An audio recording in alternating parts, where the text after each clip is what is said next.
we were essentially homeless. We had nowhere to go to, but the boys' paternal great-grandmother and great-uncle allowed us to stay with them until we found somewhere. So 3 of us were sharing one bedroom. We had 2 single beds in that one bedroom, so I had to sleep with my youngest in one of the single beds.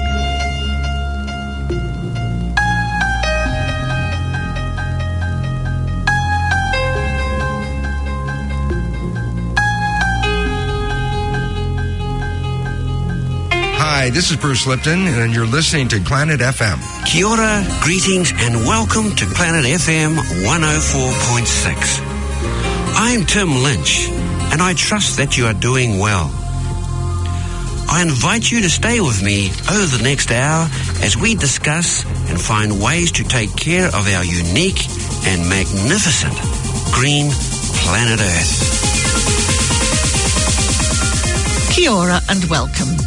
I'm Lisa Eyre, and this is Green Planet FM.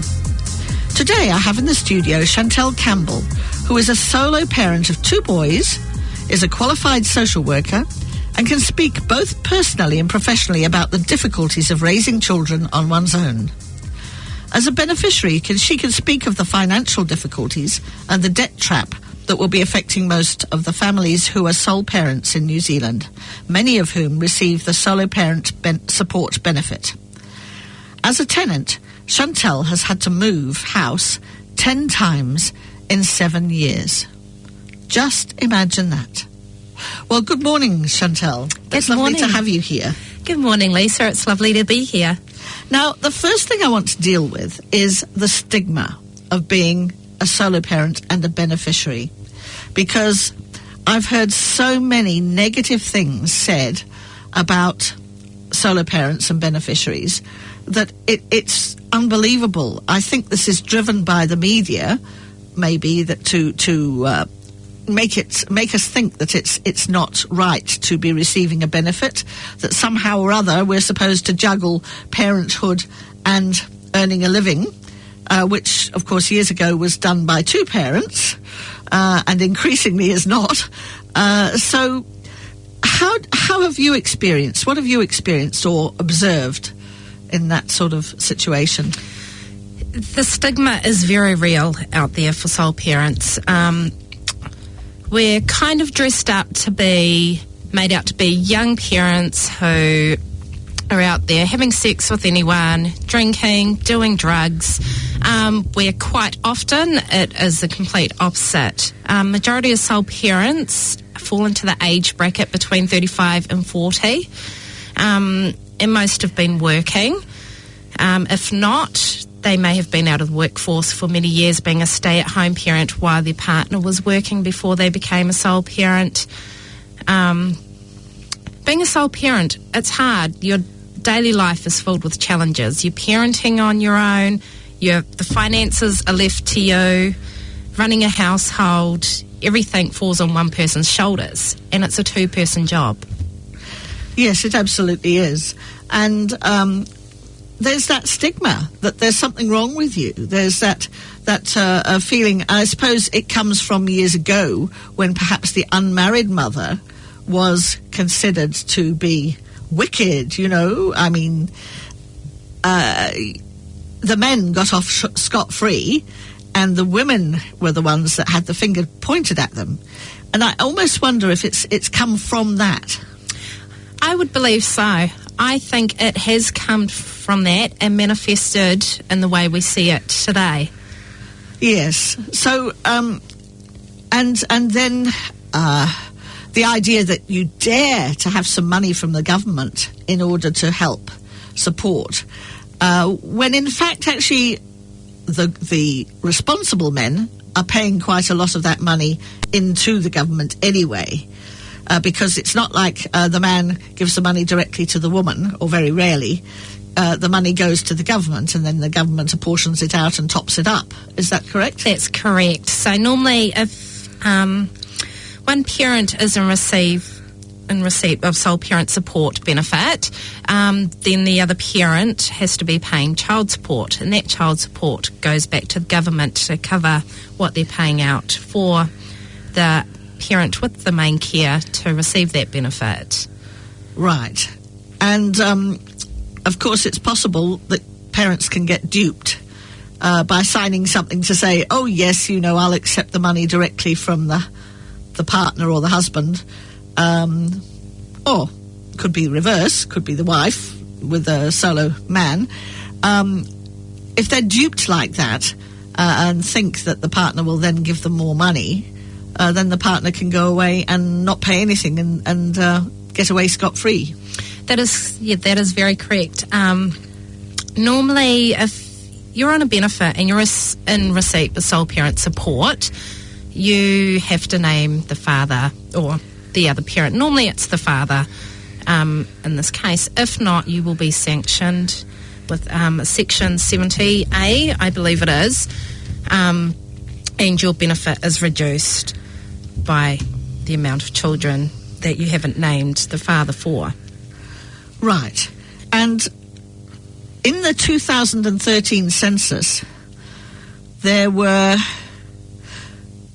144,000 sole parents, 22,000 were solo dads, and 121,000 were solo mums. Mm-hmm. So that's a massively large number of women taking the responsibility compared with the men.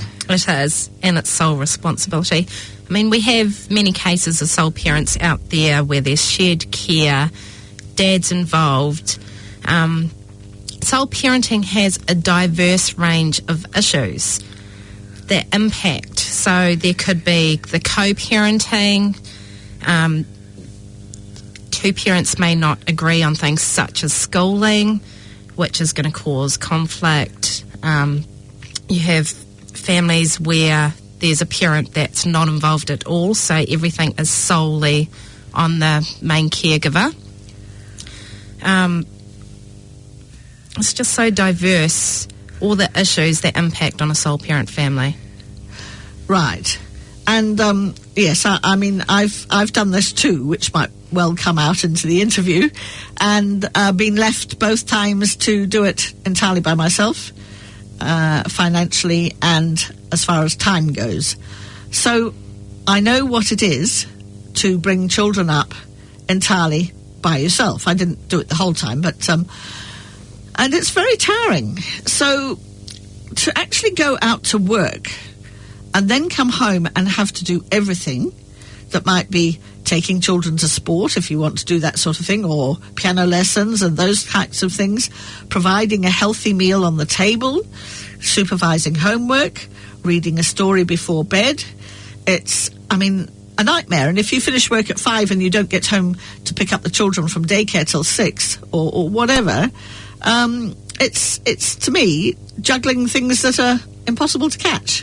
It is, and it leaves the sole parent exhausted. I mean, I know in my own situation, I was working as an intensive social worker, working with high-risk families, and I'd get home from work about 5:30 and have to do everything myself.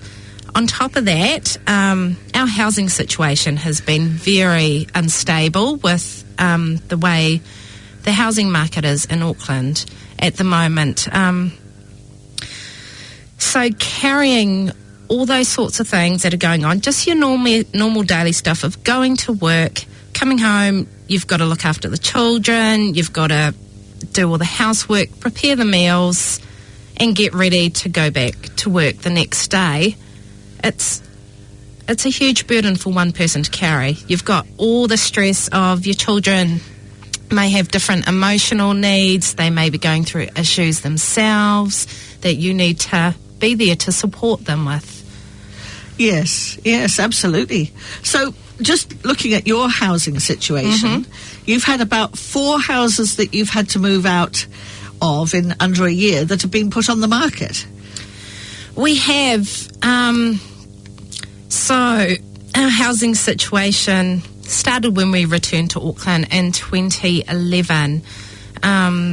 At that time, we went and stayed with my mum until we could find our own place. So we were staying with my mum for about 3 months. We were actually very lucky to have the opportunity to be staying, have a family member to stay with. Then we moved into a place. We were there for 6 months before it went on the market, and we had to move out. Our next place after that was, it was great during summer. We went through our first winter. It was uninsulated. It was freezing cold. We had gas heaters going. The house had inbuilt fan heaters going. We'd have 3 heaters going, and it was still too cold. And our power bills were up to $400 a month, and I could not afford that. So we moved out of that house before the following winter, and we moved into another house that went on the market. We were there, I think, for about 8 months. And then it went on the market and sold, and we had nowhere to go to. Once again, I couldn't secure another rental in time. And then we ended back up at my mum's again, where we were there for another 3 months. Then we found another place we moved into, and I think that was our longest tenancy. We were there for maybe about a year and a half. My landlord had brought that and had it for a few years, but he had retired and just couldn't manage keeping up with mortgage payments and thought it was time to move on, so we had to move out then. So you were pretty lucky to be able to have family support in that situation. We were extremely lucky to have family support in that situation. And that's the thing with being a single parent, is you need really good supports around you and a really good support system. I haven't had great family support, even though it may sound like it when I've said that. We've had to move in with my mum. And we've done that twice on 2 occasions. It was actually a very difficult time because I don't have a very strong relationship with my mother. So housing has been a major stress for us over the last few years. Well, it must be a stress keeping your children in the same school. Yes, that's one thing that, with all the times that we've moved, I've kept schooling constant. Schooling has been their stability. If we're moving from neighbourhood to neighbourhood, house to house, and we weren't just sticking within one suburb, we've lived in all different suburbs all over West Auckland. So schooling to me is really important. Right. And that's because you're educated and you understand the implications of moving a child from school to school. But of course, many solo parents perhaps don't actually understand. And weren't you told by WINS to this last time that you should look outside the area that you were looking? I was. They said to me, so we had to move out of our last property in May this year, and we never found another property again to move into. And we were lucky that we were able to go and stay with my boy's paternal family, living with their great-grandmother and great-uncle. And we were there for about a month, just over a month. Anyway, Wynne said to me that they were actually really supportive through the whole housing situation. But she said to me that I needed to look further than what I was looking. And I was looking in West Auckland, in places where we've lived in so many suburbs, but she wanted me to go further afield. And I said to her, I can't, because of my youngest son is still at school. My oldest son has left school at the moment. So I said, schooling's got to stay consistent. I said, we have moved, at that stage, it was 9 times. I said, if I changed schools every time we moved, his schooling and his education would be right up the creek. He just would not be engaging in school. You cannot move a child's schools that many times.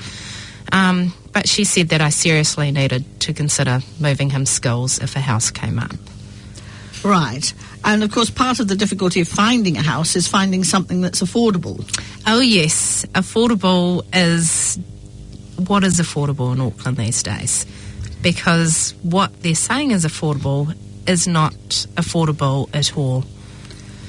No. So if you have a benefit or an income that, for example, gets you $700 a week, then you'd be paying nearly $500 for accommodation. If not more. Yes.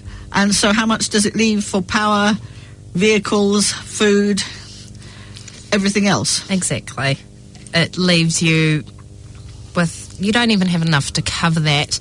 I must say, since the changes are coming this year, with the accommodation supplement increase and working for families increase, things in my own personal situation have become easier. Beforehand, I ended back up on the benefit last year after reaching burnout as a social worker. I was working in a very intense job, working with high-risk families, and it was a combination of the job, being a single parent and carrying everything on my shoulders myself, and our housing situation that led me to burnout. We had just moved into a property. Within 3 weeks of being there, we were told it was going on the market, and I was financially dry. I had used everything to get us into this place that we were in. So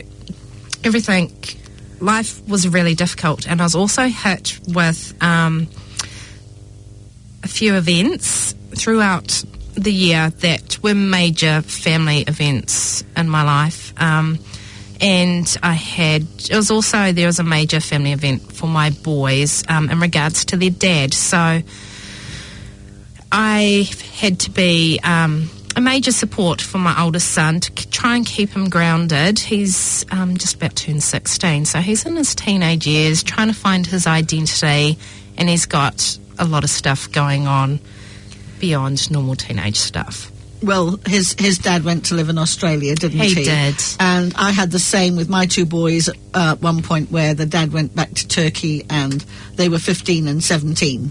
And it knocks them tremendously. It does. It really affects them. I mean, they're in the middle of trying to find out who they are in life, trying to find their identity. And when one of their parents, something massive happens to them, that takes a knock to their identity, because that parent is half of who they are. Yes. And I had the same thing with my younger boys, and their dad went back to Turkey when they were 4 and 6 as well. And the 4-year-old would wake every night crying. And his dad was away 16 months, and so when his dad came back, he stopped waking crying. So I knew exactly what the problem was. Yeah, I'm the same with my oldest. Boys see their dads. Well, I should talk about my own situation. My oldest son and my youngest, but especially my oldest, sees their dad as their hero. He's everything. My son has said to me that he loves his dad so much. His dad is everything to him. And Dad has never been a secure, stable person in their lives. He's always come and gone in and out of their lives. He's not been that stable parent. He's been more like fun time uncle for them. But in saying that, just the huge effect it's had on our eldest son has been massive. Yes, and so then, as a sole parent, you're trying to pick up the pieces with the children, which is so important. So you have here on radio 2 educated solo parents, one a social worker, one who used to be a teacher, and we have experienced that with our children, and we know the amount of support that a child needs when one parent goes AWOL. And so what makes me so upset is the stigma that there's something, that a solo parent is just bludgeoning getting a benefit, when in fact many times they're working very, very hard. They're not wasting it on cigarettes, alcohol or drugs. And we've got to change the conversation. And I think that's why I wanted to do this interview. I want to change the conversation out there to make it more of a conversation of support for people rather than pointing the finger. I agree. If we look around us at the moment, suicide is featuring massively in the media. We have the highest suicide rates that we've ever had since records started. mental health, when it comes to sole parenting, you've got the one person carrying responsibility for everything. This past year has really tested my own mental health.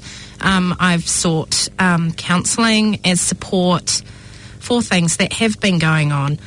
And it's hard. It is really hard being a sole parent. Right, yes. And I tend to think that sole fathers might get a little bit more support around them, because people have this idea that perhaps men won't manage as well, so they need a little bit of help. And women are often there to help men, but do they help other women? That's a very good question. So when it comes to sole fathers, I think sole fathers amongst other women get a lot of empathy because the mother's left the children. Who does that? And that's kind of the stigma that plays in as well. But when it comes to community services, these sole fathers actually don't have a lot of support when it comes to community services. And the community services are targeted towards the mothers. So I think both sets, whether you're a sole mother or a sole father, you've got your different challenges and your different supports there as well. Why would community services be less supportive of men? I think it's because it's all been geared towards mother, with the mother being the main carer of children in the majority of cases. And that's even in families where there's two parents. It's normally the mother that stays home with children or that is working part-time. As mothers, we have more care of our children. So I think that's why services have been geared towards mothers. Right. Okay. Now, in the 90s, when I was solo the first time, there was very little in the way of a benefit. It was pretty pathetic. So we had the mother of all budgets, of Ruth Richardson's big budget, cut back everything. And that was when ex-Green Party co-leader Materia Touré was on the benefit. And she was trying to get herself through law school, and she took in a flatmate and didn't declare it.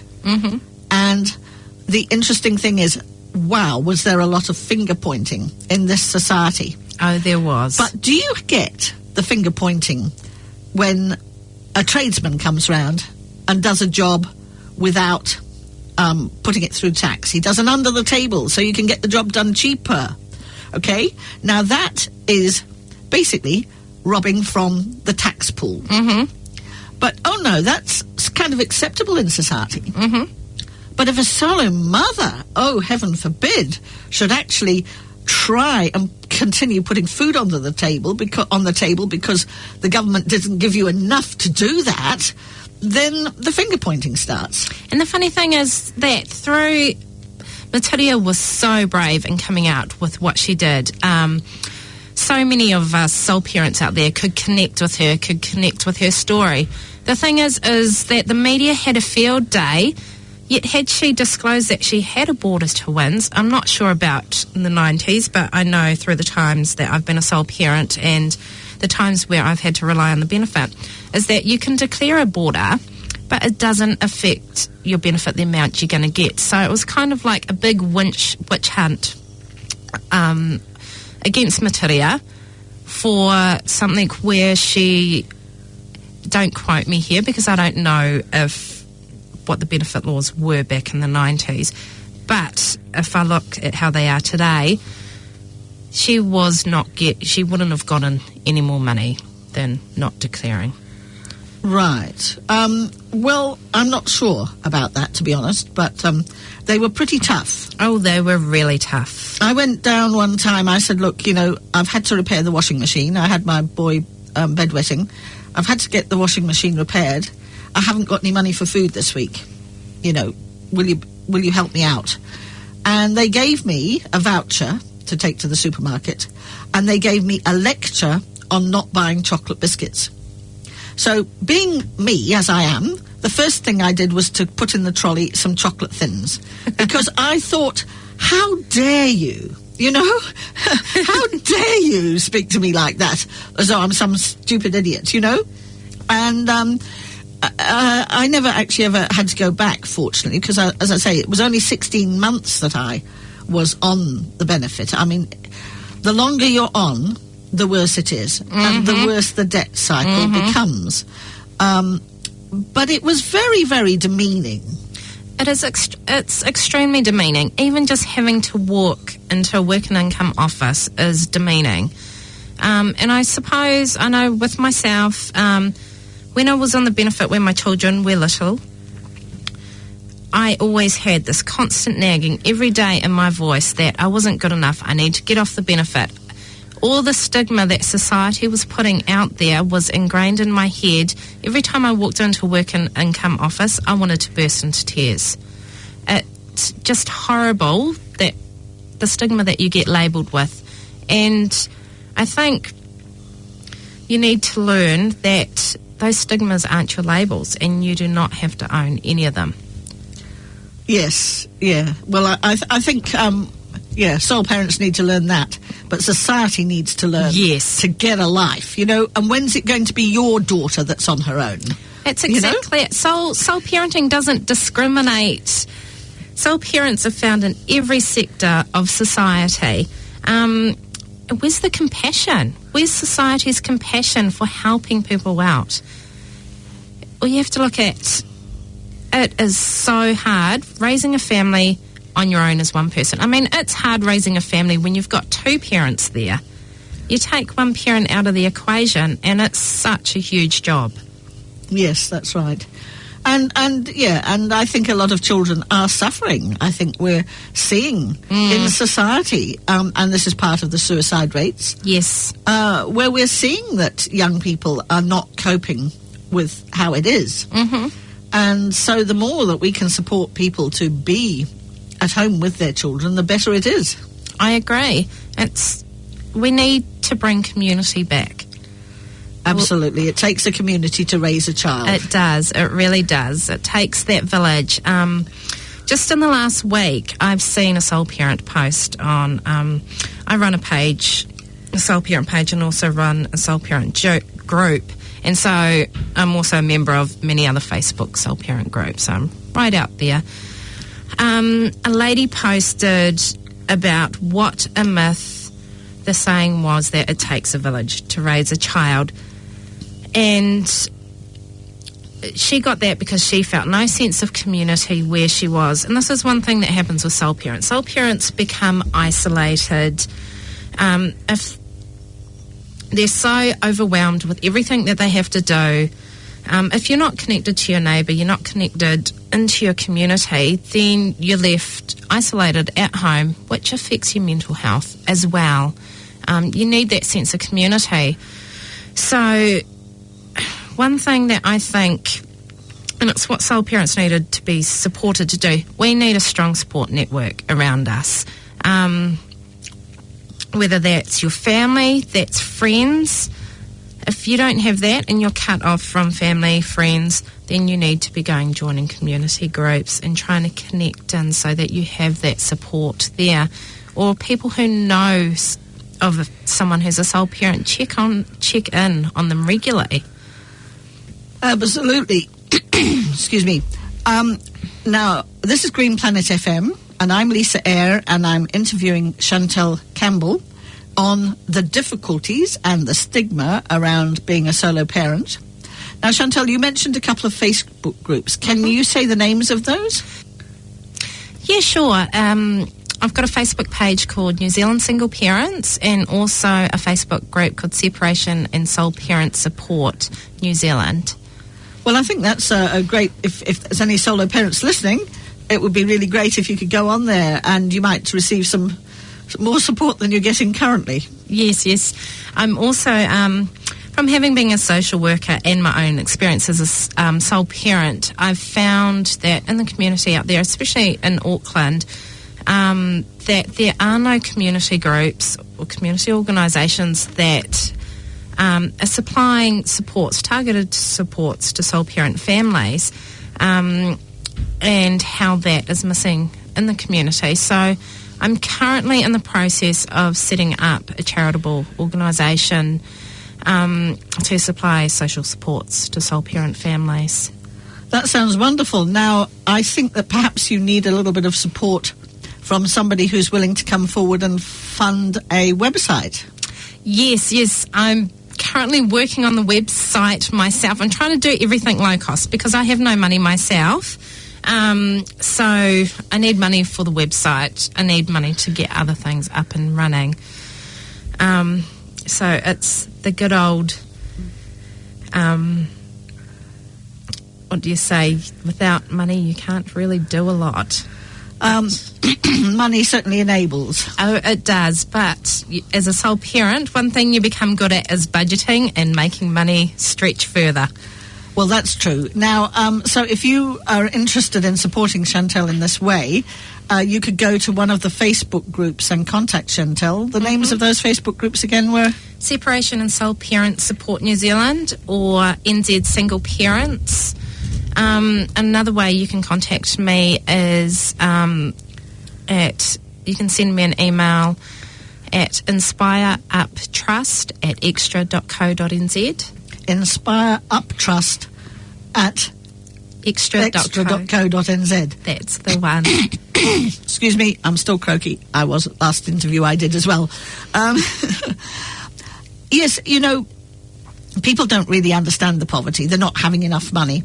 And I remember in the 90s, one of my ex-husband's friends came along and said, "No, are you okay, Lisa? Are you all right? Have you got everything you need?" And I said, what we always say, "Yes, I'm absolutely fine." You know, just like when I'm sick and somebody says, "How are you?" And I say, "Oh, fine, thanks." Yeah. It's the same sort of response, and you say you're fine. So my son spoke up on that occasion, and he said, "No, we're not. I need soccer boots, and we can't afford them." So the very nice guy gave me $25 to get some soccer boots for my son, and he was able to continue playing soccer because at that point he couldn't play soccer anymore. But isn't that life-changing for your son? Just a pair of soccer boots. It was for a while, but when it became my turn to do the oranges, because you had, half time, it was a week when I was really tight and I couldn't afford to go and buy any oranges. But I had some juice powder. So I took some cups and some made-up juice from the powder in at half-time. Well, the coach went ballistic. She said, "We don't want these kids drinking. You're supposed to have brought oranges. Why couldn't you bring oranges?" And you know what? I didn't go back to soccer. No, I don't blame you either, getting a response like that. And I can totally empathise with you there. I've been in the same place, even having enough gas to get to, my boys played league, to get to the league games. If the league game was on the other side of Auckland, if we didn't have enough gas to last to get all the way out there, then there would be no league.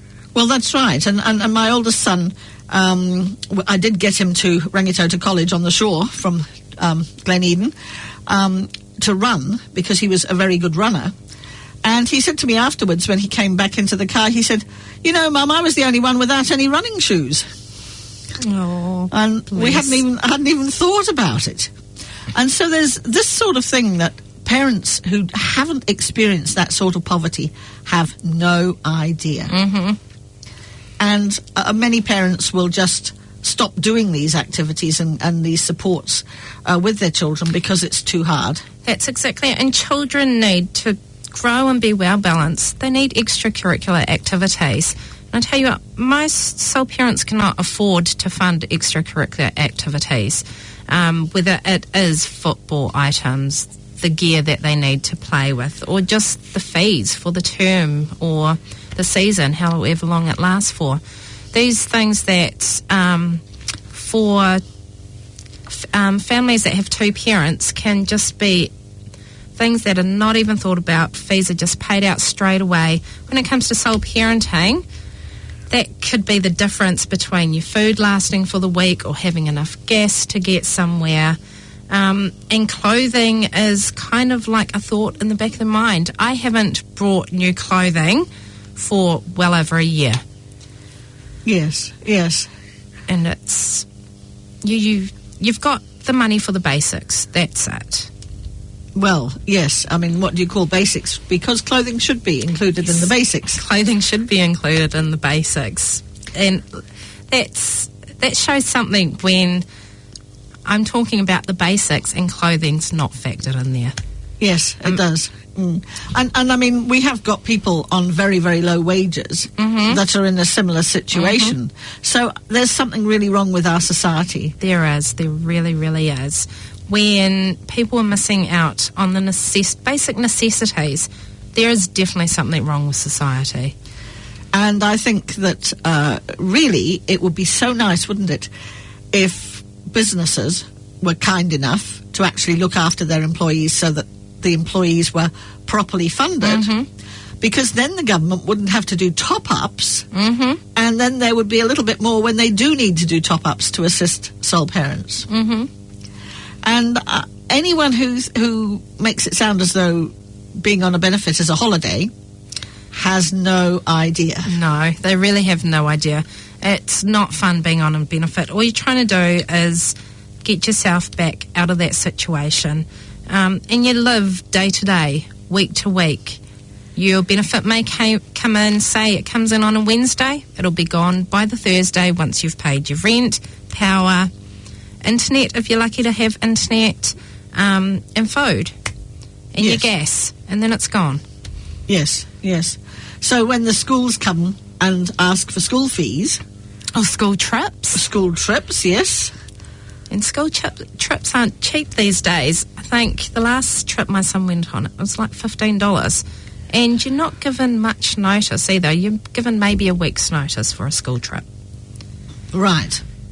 So unless there's some grandparents sitting there with some small change to help out, and then, of course, you're not supposed to have loans or assistance, are you? I've seen things in the news where people have got into trouble for having some help. Yeah, isn't that terrible? Absolutely terrible. Well, I think it's changed now under this government, but I really feel that it's terribly important that we don't have a national government come back in, because, of course, the more poverty there is, the more crime there is. So they're talking about prisons and keeping people out of prisons. Well, let's, reduce the crime rate by people having enough. That's exactly it. Everyday basics should be affordable. We need to have lives that are meaningful. We need to be able to go out and have lunch with a friend. We need those connections in life as part of our own well-being. Yes. Well, that's certainly not on the list for beneficiaries. It's not. I can't even... Not even a coffee, usually. No, that's exactly it. I mean, it's to think of being able to go out to lunch with a friend. It is like a far-off dream. Now, somebody told me that they'd heard a young lady say, oh, well, I'll just get pregnant and stay on the benefit. Now, this was said by a young lady who had not had children and didn't have experience of the benefit. But comments like that get touted out from time to time as if those are facts, as if actually anybody would really want to be on the benefit. I think those comments come from people who have never been on a benefit or tried to raise a child or children on a benefit, because it is so much harder to raise a child and be on the benefit than it is to what they say that all these solo mothers keep popping out kids on the benefit for the money. Well, the money's not that great. So why would they want to? Exactly. And I think the thing about staying on a benefit, if you've got a large number of children, as there are some families with quite a few children, you need to be at home. You need to do attend to all of those children's needs. You do. Also, if you're a working mother, and we look at sick days, so by law, most places you get 5-6 sick days per year. And if you're a sole parent, that's 5 sick days for yourself and however many children you have. So those sick days are not going to go far. And what happens is when the children are sick and you need to take those days off and you've run out of sick days, you may have to go into your annual leave if there's any there, or you are going to have to go without money.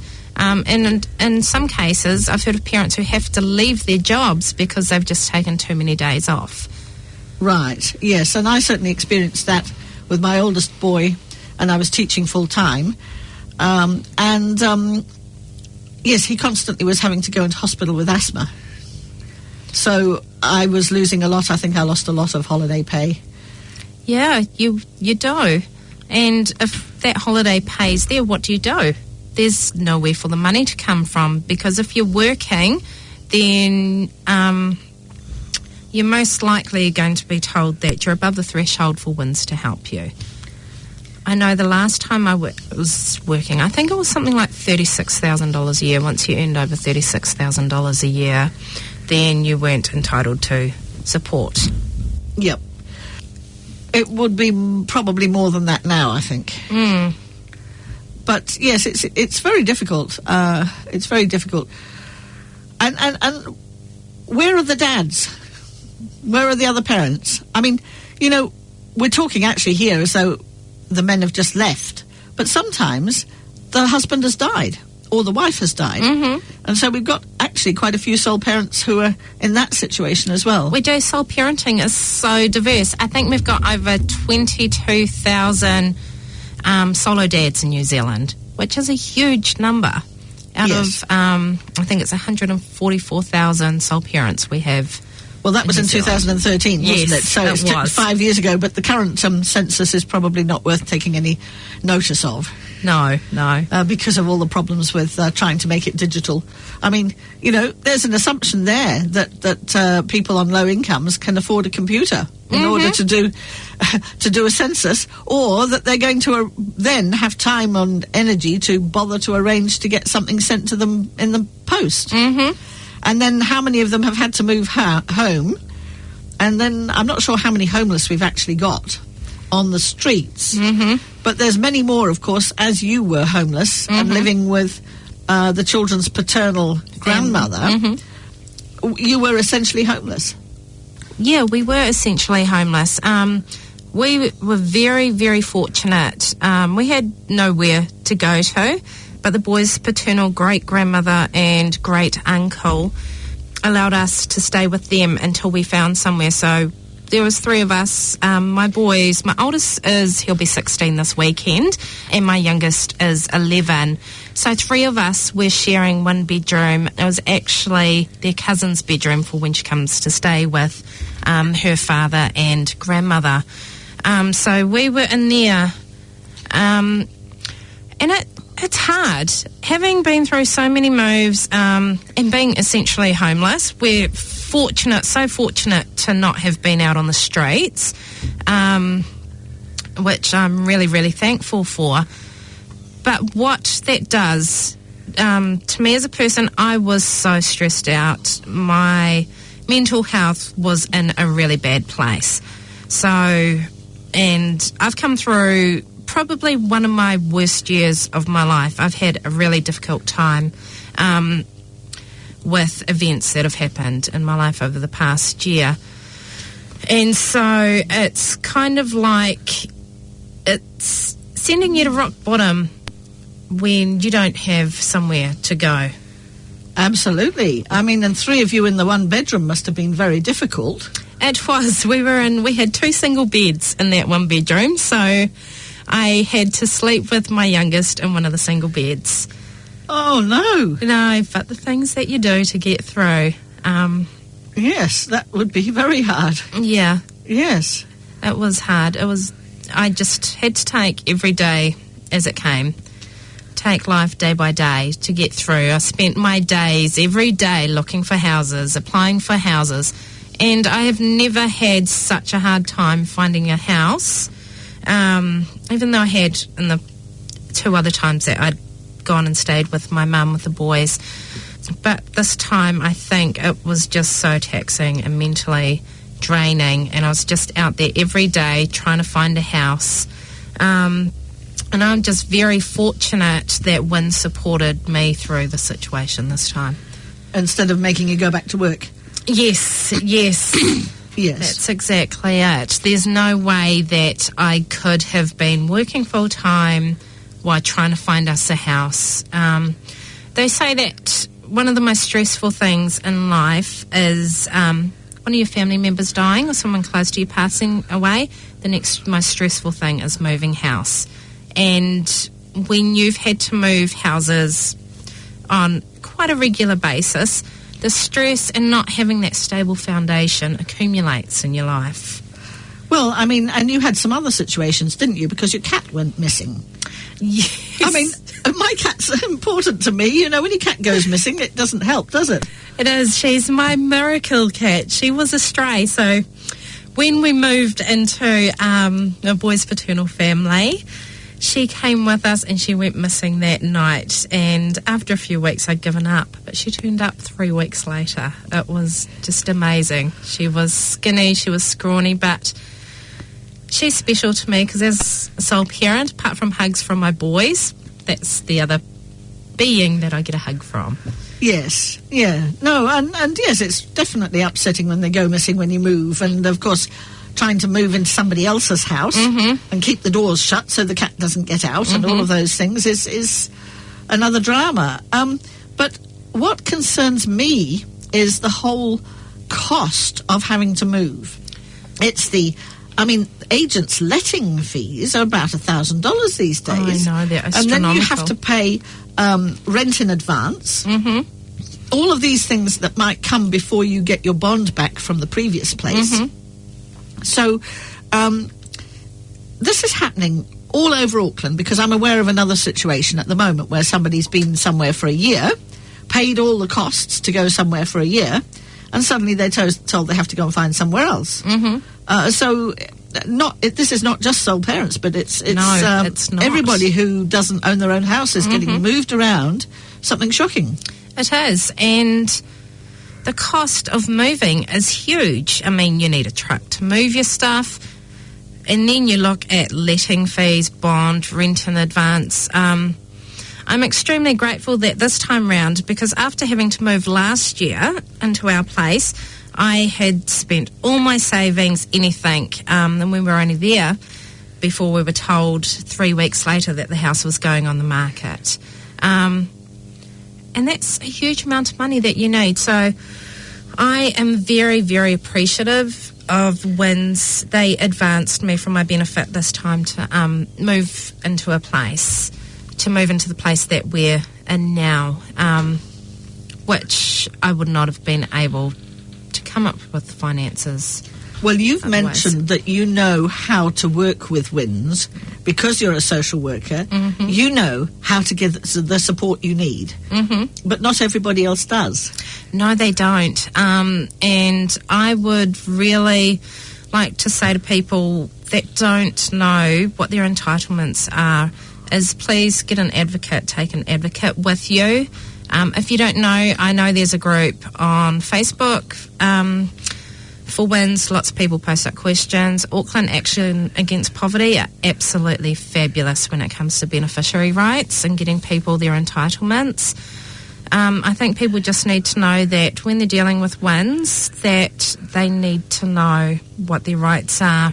It's good to see Jacinda saying that work and income are going to become more compassionate now. Yes. So it'll be good to see that difference there. I've been lucky this time around. I've had it in the past when I've been on the benefit and things have been really difficult. The culture has been difficult. I was also, as I was undertaking my degree, I did one of my internships at Child, Youth and Family. We shared, and this was during the time of the benefit reforms that National were doing, we shared a lunchroom with work and income staff. I had to kind of stop eating my lunch in the lunchroom because what I would hear work and income staff saying about their clients, people going in there, it just made me cringe. They thought they were acting like the money was their own personal money. The way they would talk about people was really demeaning, really derogatory. This has to be from the training they've been given. Yeah, I agree. And it was at the same time that the reforms had come in. it was disgusting, absolutely disgusting to hear the way they were talking about people. No compassion whatsoever. Right. And it's, as we said before, it's very demeaning to have to go down and ask anyway. Mm-hmm. It is. It takes a lot of, for a lot of people, it takes a lot of courage and confidence just to get down to work and income office. But, many years ago, a village would look after everyone. Mm-hmm. It was like, everybody was poor, but nobody would be left. They'd say, oh, well, he's got a problem, but we feed him, and or these people, the fathers died, and so we'll make sure that they have everything. And even my grandfather, my great-grandfather, went missing. And Quakers took my grandmother and helped her start a pie shop. Oh, wow. And so she started a pie shop, and the two boys were sent to a Quaker boarding school. Mm-hmm. So churches would pick up people and support them. They were the backbone of society back in those days. Yes, so we're actually missing what Christianity did do for society. Mm-hmm. And we hear all about what they did wrong, particularly the Catholic Church at the moment, but we're not actually looking at what they did that was right. That's exactly it. And it's kind of, our whole social services have changed. So once upon a time, it was the church that looked after the social service side of the community. And now we have all sorts of different organisations, groups that are doing that job. I think in society at the moment, it is such a huge job to be done because we're lacking in so many areas. If we go back the past 30 years of neoliberal policies and what it's done to society, that is what's lacking. We're lacking that the compassion, community, even just knowing our neighbours. We've become far too individualised. I think that's been deliberate. Divide and conquer. Mm-hmm. Don't you think so? I agree. Yes. And teaching people to point the finger at other people instead of the compassionate approach. And I do applaud Jacinda for saying she wants a government of kindness. However, unless she changes the system of government, it's going to be difficult to do that. But I really applaud the fact that she's prepared to try. So do I. It's nice to see that maternal role coming through in her, in a Prime Minister. And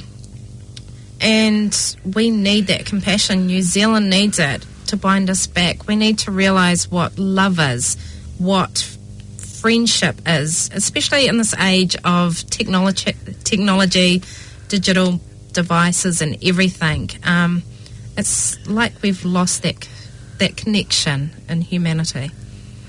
Do you think that we can get it back? Of course we can. Everyone's got to live in hope. I totally agree with you. Yeah. So this is really where society has got to go, isn't it? Society's got to make that shift, open the heart, make the shift to become a compassionate, loving society. Because if we just try and do everything and put money first, then we fall over. Yes, I mean, look what's happening now with money coming first. Look at our environment. Yes. And what's happening. And that, what are we without the environment? We can't live without the environment. No. So we're in a bit of a hole there. We are indeed. Yeah. So it's been really fantastic talking to you, Chantelle, and I really hope that things improve for you. I mean, you've done the things to improve yourself. You got yourself a degree, and you can work when you're ready. But you're realising that there are times when you just can't. That's exactly it. Soul parents, and I think this is what soul parents need to know themselves, that the system is there to support you. You may not feel it when you go into a work and income office, but that's what it is there. As a soul parent, you need to be able to focus on your own mental health, your own well-being, because without you being in a well place, how are you supposed to care for your children? It's like putting on the oxygen mask on yourself on the plane before you put it on your kids. That's exactly it. And because without you being well, you're not going to be able to function properly for your children. And this is why it's okay. I've seen in the Facebook groups lately, there's been quite a few sole parents out there talking about how stressed they are, that they feel that there's no choice but to leave their job because they're about to lose it themselves. And this is the reality of sole parenting, is one person cannot cope alone, cannot carry everything. And I think they need to allow themselves, let themselves know it's okay to be able to go back on the benefit. It's there, it's a safety net. And just try and deal with that stigma any way you can. And people go back to work. People pay tax. They do. I started a business. I would have paid back everything I had in benefit. I would have paid back in tax. Exactly. You know, so if people pointed the finger in those days, they didn't know what I was going to do. They don't know what other people on benefits are going to do now. Yeah, that's exactly it. They don't know. So we all have these opportunities that turn things around. So I think there's hope for people out there. But I think fixing the stigma is really, really important. Because if you feel the stigma, if one feels the stigma, then it's not going to build confidence for going out into the workplace when a person is ready. That's exactly it. It's not going to build their confidence. If anything, it will hinder it. It will, yeah. Oh, well, it's been great talking to you. Thanks very much for coming in. And I hope that we've awoken a few people as to how it is to be a solo parent. I hope so too. Thank you for having me, Lisa. That was me, Lisa Eyre, interviewing Chantelle Campbell, solo parent extraordinaire, explaining just how difficult it is to be a sole parent. I invite you to be able to come to greenplanetfm.com, where we have over 400 interviews in our database, which you can readily download and listen to be able to inspire yourself to become the change you want to see in the world. And become involved in caring for your children and grandchildren's future. We are also on Facebook, on Green Planet FM and ourplanet.org. Please come and love us. This is Tim Lynch. And or Lisa Eyre. And Liz Gunn. In the spirit of Aroha, wishing you a wonderful week. We look forward to being with you next week. I say, kia kaha and haere ura.